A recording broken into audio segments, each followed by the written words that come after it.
যারা নামাজ পড়ো না, মনে রেখে দিও, মসজিদের সাথে তোমার সম্পর্ক তোমার হয় নাই, তুমি জান্নাতের দরজাও তুমি খুলতে পারবা না। তুমি এখনো বেনামাজি, এখনো সকালবেলা তুমি ঘুমাও, এখনো তুমি আল্লাহকে ভুলে আছো, এখনো তোমার কাছে তওবার কথা তোমার চিন্তাতে আসে নাই। তুমি অনেক কিছু হতে পারো, তুমি মুসলমানের কাতারে থাকবা না। তুমি অনেক কিছু হতে পারো, তুমি ইসলামের কাতারে থাকবা না। আমার মাবুদ আমাদের প্রতি রাগ করে আছে, আমাদের মাবুদ আমাদের প্রতি রাগ করে আছে। আমাদের মাবুদকে আমাদেরকে সন্তুষ্ট করতে হবে, সন্তুষ্ট করতে হবে। যিনি গজব দিয়েছেন উনি আমাদেরকে বাঁচাবেন।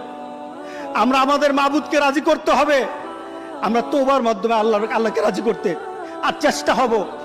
গোটা পৃথিবীর মুসলমান, আর সময় নাই, আর সময় নাই।